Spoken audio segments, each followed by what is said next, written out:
యవనావస్థ.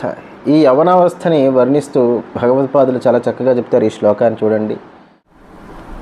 ప్రౌఢోహం యౌవనస్థో విషయధరైః పంచభిర్బర్మ సంధౌ దష్టో నష్టో వివేకః సుతధన యువతి స్వాదసౌఖ్యే నిషణ్ణః శైవే చింతావిహీనం మమ హృదయమహో మానగర్వాధిరూఢం క్షంతవ్యో మే పరాధ శివ శివ శివ భో శ్రీమహాదేవ శంభో.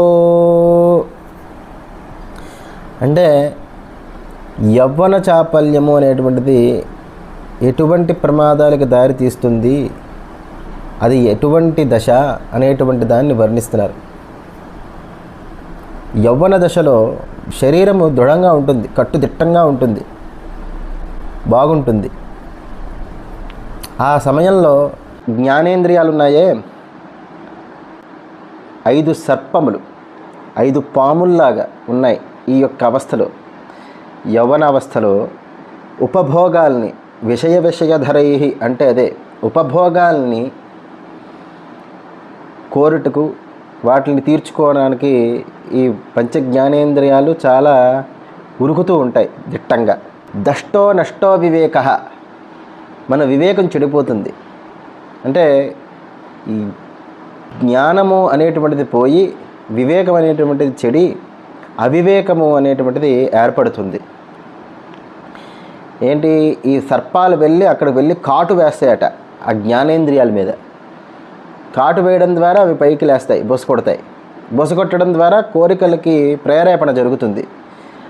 అందుకని ఈ వివేకం అనేటువంటిది నష్టం జరుగుతుంది. వివేకం చెడడం ద్వారా సుతధన యువతి స్వాద సౌఖ్యే నిషణ్ణః, ఈ పుత్ర కలత్ర అలాగే ధన సంపాదన వీటిని యందు మమకారం ఎక్కువ పెంచుకోవడం, నా వంటి వాడు ఎవడూ లేడు అనేటువంటి స్థితిలో వాడిని ప్రేరేపణ జరుగుతుంది. వాడి మనస్సు, వాడి బుద్ధి, వివేకం చెడిపోయింది కదా. అందుకనే బుద్ధి ఈ రకంగా అనుకుంటూ ఉంటుందట.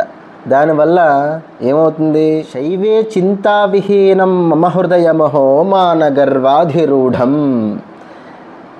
శివచింతన లేక